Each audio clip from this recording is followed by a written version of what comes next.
The bright morning sun shone over New York City when the ships appeared. They came without warning.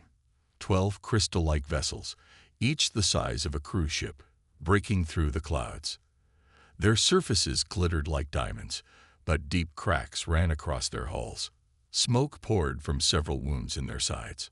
On the ground, people stopped and stared. Traffic came to a halt. Phones came out to record the sight, and social media exploded with videos and photos. Within minutes, fighter jets screamed through the sky, circling the alien ships but not attacking. Inside the United Nations building, General Robert Wilson watched the scene from his office window. His phone hadn't stopped ringing since the ships appeared. The president, military commands, and intelligence agencies all wanted answers he didn't have. "Sir," his aide rushed in. "They're broadcasting a message. All frequencies." The message played through every radio, TV, and phone in the city. "People of Earth, we come seeking shelter. Our civilization faces extinction. Please, we mean no harm." The voice was calm and clear, speaking perfect English. What followed was the same message in other major languages. Within hours, the UN Security Council gathered for an emergency meeting. As they debated what to do, more reports came in. Similar ships had appeared over Beijing, Moscow, London, and other major cities. All carried the same damage, all broadcasting the same peaceful message. The aliens called themselves the Lumerians. Their ambassador, a tall being that looked like living crystal, stood before the Security Council. Its body glowed with soft blue light as it spoke. "We were once a peaceful and advanced civilization," the ambassador said. "We had colonies across 12 star systems. Now we are refugees. The ships you see hold the last of our kind. Barely 10,000 survivors." General Wilson studied the alien carefully. Its crystalline body showed signs of damage, with small cracks that matched the ones on their ships. "What happened to your people?" he asked. "The void swarm happened," the ambassador replied. The light within its body dimmed slightly. "They came without warning, consuming everything in their path. Our weapons, our shields, our most advanced technology. Nothing worked against them. We searched for help across hundreds of worlds, but found none who could stand against the swarm." The room fell silent. The world's most powerful leaders looked at each other with worry. If these advanced aliens couldn't defend themselves, what chance did Earth have? "Then why come here?" asked the Chinese representative. "Earth is far less advanced than your civilization." The ambassador's glow brightened slightly. "Because we detected something unique about your species, something that might be the key to survival. But first, we offer a trade. Sanctuary for our people, in exchange for our technology and knowledge." Debates raged for days. Scientists examined the alien ships, confirming their damaged state. Military leaders studied the aliens' weapons, amazed by their advanced state even when broken. Doctors examined the Lumerians, verifying they were indeed living crystalline beings. Finally, Earth's major powers reached an agreement. The Lumerians would be granted sanctuary, with their ships and people divided among several nations. In return, they would share their technology and help Earth prepare for what might come. As General Wilson watched Lumerian ships being escorted to secure facilities, he couldn't shake a feeling of unease. What makes humans so special?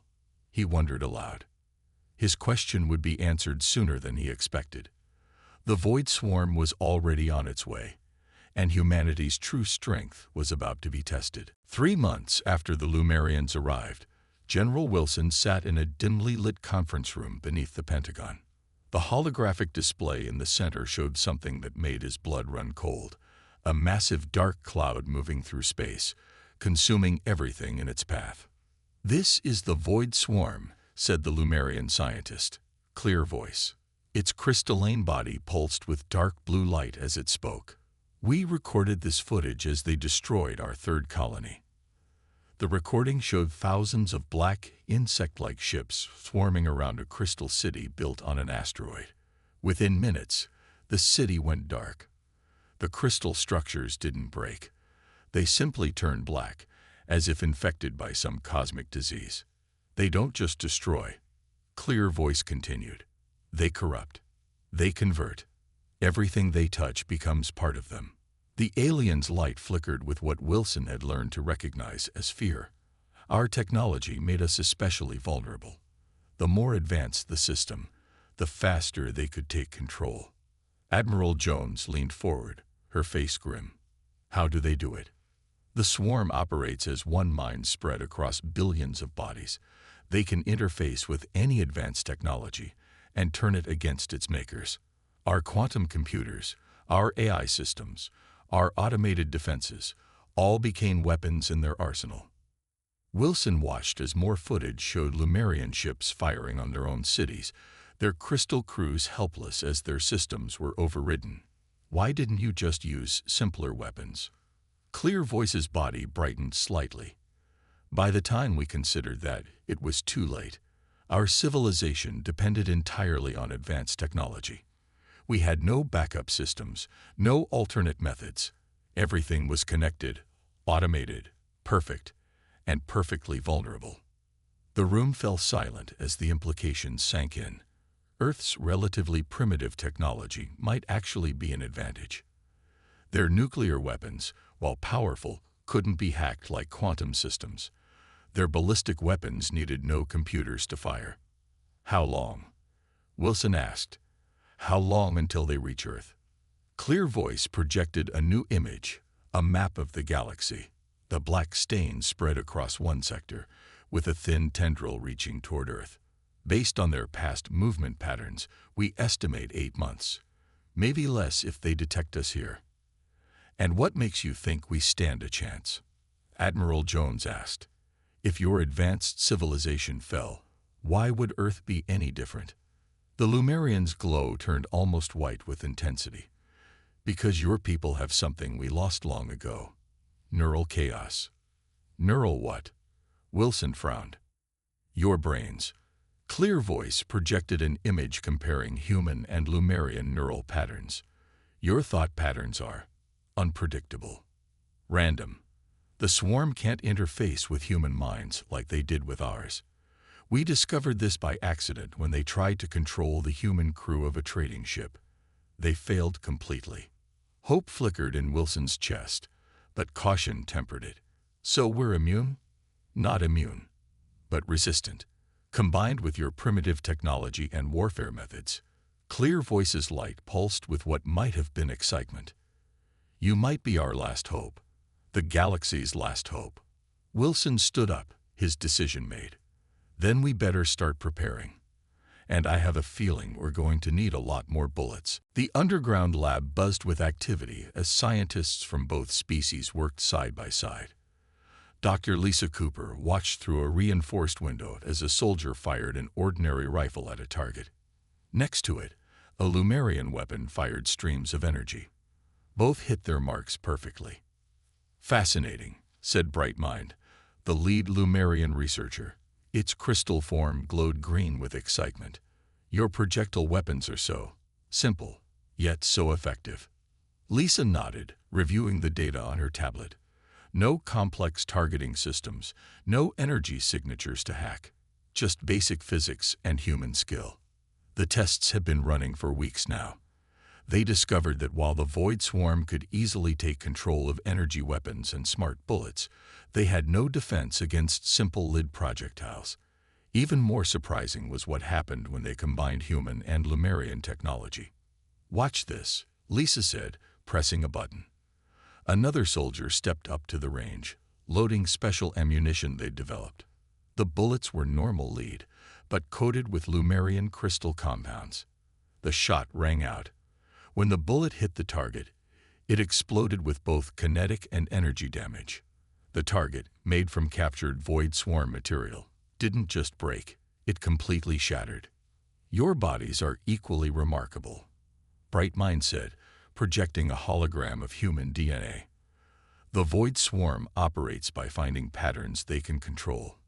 But human minds, the hologram shifted to show neural activity. They're beautifully chaotic. Lisa smiled. You mean we're unpredictable? Exactly. Where we sought perfection, you embraced variance. While we removed randomness, you thrived on it. Our ships had AI pilots. Yours still need human operators. We thought this made you primitive.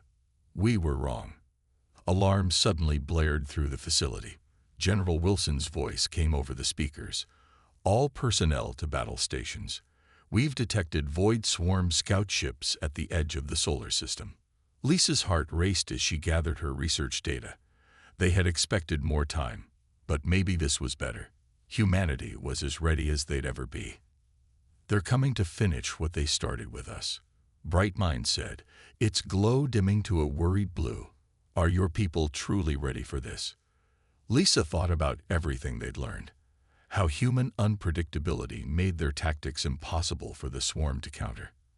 How their primitive weapons could bypass advanced shields. How their stubborn refusal to fully automate their weapons might save them all. We're ready, she said firmly. And we got something the swarm has never faced before. What's that? Lisa grinned as she watched soldiers loading crates of their new hybrid ammunition. The human factor. Sometimes the best solution isn't the most advanced one. It's the one that works. Above them, Earth's combined fleet of human and Lumerian ships prepared for battle. They carried no AI systems, no automated targeting, just human pilots and gunners, armed with weapons that bridged the gap between two civilizations. The greatest battle in human history was about to begin, and humanity's greatest weakness might prove to be its greatest strength. The desert air shimmered with heat as Captain Mark Thompson watched his unit train. They weren't using their normal rifles today. Instead, they fired weapons that looked like a cross between human and Lumerian technology. The sounds of gunfire mixed with the strange hum of crystal energy. Again, he shouted. Remember, 3-shot bursts. Let the crystal coating do its work. His soldiers had drilled for weeks now. The new hybrid weapons took some getting used to. They kicked like normal rifles, but had a strange energy pulse that followed each shot. The targets downrange showed the results. Clean holes surrounded by crystalline damage that spread like cracks in glass. Starwalker, their Lumerian advisor, floated nearby. Its crystal body glowed orange in approval. Your warriors learned quickly. The swarm won't expect this combination of technologies. Mark nodded, checking his tablet. Reports from around the world showed similar training operations. Russia had modified their tank shells with crystal components. China had done the same with their artillery. Even the old A-10 Warthogs were being upgraded, their massive guns now firing rounds that could tear through Void Swarm armor. Incoming transmission. Starwalker announced, its body projecting a hologram. General Wilson's face appeared, looking grave. They're moving faster than we expected, Wilson said without preamble. The swarm has already passed Mars. All units have less than 48 hours to complete preparations. Mark felt his heart rate increase but kept his voice steady. We're ready, sir. The men know what they're facing. Do they? Wilson's eyes were hard. We've never fought anything like this before. The Lumerians lost their entire civilization to these things. True, Mark said, watching his unit continue their drills. But they didn't have what we have. And what's that, Captain? Mark smiled grimly. Human stubbornness, plus a whole lot of bullets. The transmission ended, and Mark turned back to his troops. They weren't the most advanced army in the galaxy. Their weapons were hybrid versions of technology centuries behind the Lumerians. But maybe that's exactly what they needed to be. All units, he called out. Pack up and load out. This is not a drill. I repeat, this is not a drill. As his soldiers moved with practiced efficiency, Starwalker approached him. Your people show no fear, it observed. Oh, we're scared, Mark admitted. But humans have a long history of being scared and fighting anyway. Above them, the sky was already darkening as Earth's combined fleets moved into position. Lumerian ships, stripped of their automated systems and now piloted by humans, flew alongside Earth's vessels. They carried a mix of technologies: plasma weapons and railguns, energy shields, and thick armor plates. The next 48 hours would determine the fate of not just Earth, but countless other worlds. Humanity's first interstellar war was about to begin, and they were bringing plenty of old-fashioned firepower to the fight. The void between Earth and Mars turned into a battlefield. The void swarm arrived as a dark cloud that blocked out the stars. Thousands of black, insect-like ships moving as one massive organism. But Earth was ready. Admiral Rachel Hayes stood on the bridge of the U.S. Defender, watching as the enemy approached. Around her ship, the combined fleet of Earth and Lumerian vessels held position. Every ship had human crews, their computers stripped down to basic functions only. "They're scanning us," reported her tactical officer. "Trying to hack our systems." Rachel allowed herself a small smile. "Let them try. Fire when ready." The first shots of humanity's greatest battle were fired with gunpowder and steel. Railguns mounted on Earth's ships fired massive slugs coated in Lumerian crystal. The projectiles tore through the swarm's front line, leaving trails of crystalline destruction. The swarm seemed to pause, as if confused. Their ships had expected energy weapons, shields, advanced targeting systems they could corrupt. Instead, they faced weapons that relied on simple physics and human aim. "Mom," her communications officer called out. They're retreating from the kinetic weapons, regrouping to try different tactics." Clear Light, their Lumerian advisor, glowed brightly. "Unprecedented. In all our battles, they never retreated. They're learning that their usual strategies don't work." The swarm attacked again, this time trying to overwhelm with numbers. But Earth's fleet had spread out in seemingly random patterns, another human touch that confused their hive mind tactics.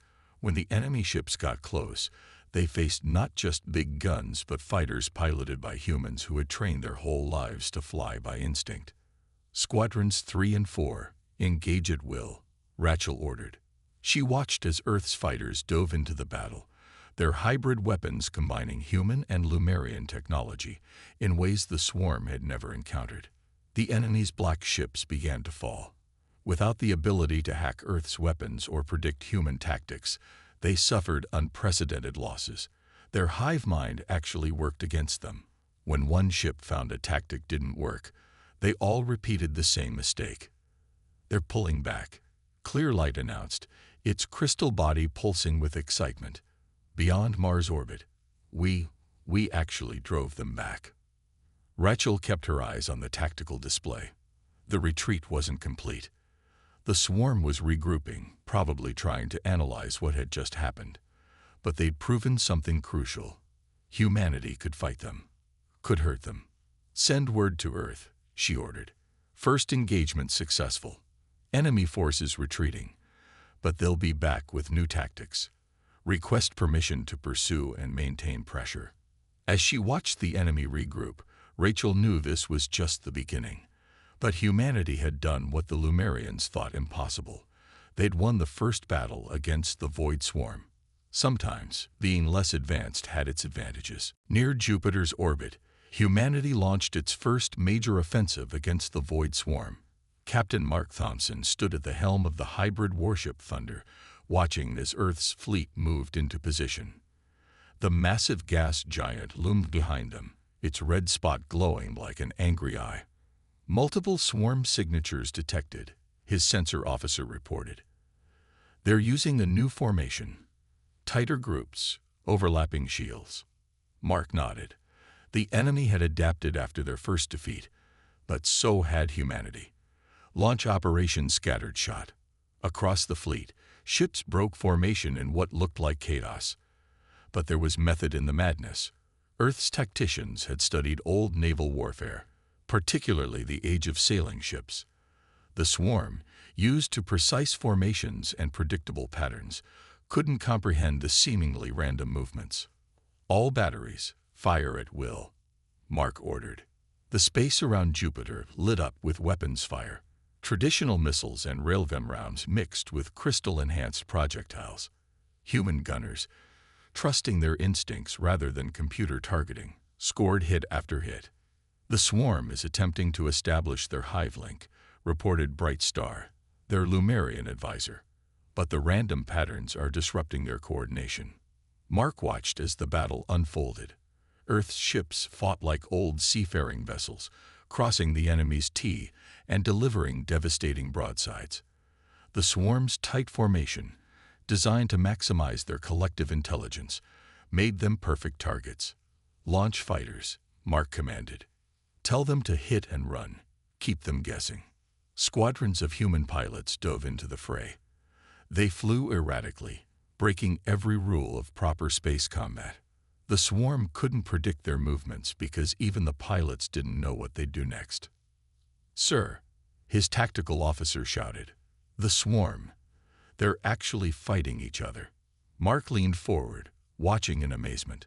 The enemy's hive mind, confused by human unpredictability, had started giving contradictory orders. Some ships tried to maintain formation while others broke ranks, resulting in collisions and friendly fire. "This is our chance," Mark said. "All ships, converge on their command node. Traditional weapons only. Let's show them how humanity fought wars before we had computers." The battle reached its peak as Earth's fleet closed in. The swarm, their greatest strength turned against them, began to break apart. Without their unified consciousness to guide them, individual ships fell easy prey to human tactics. As the last enemy ships retreated or were destroyed, Mark allowed himself a small smile. Humanity had proven that sometimes the old ways were the best ways. The Void Swarm's perfect coordination was no match for human chaos and determination. "Send word to Earth," he ordered. "The Jupiter sector is secure. We're ready to push them back further." The counterattack had succeeded beyond anyone's expectations. The galaxy would soon learn that humanity's primitive ways had their own kind of power. General Robert Wilson stood before the United Nations, just as he had 6 months ago when the Lumerians first arrived. But this time, he wasn't facing a crisis. He was announcing humanity's greatest triumph. "The Void Swarm has been driven from our solar system," he announced to thunderous applause. "Their remaining forces are in full retreat, their hive minds severely damaged by their encounters with human unpredictability."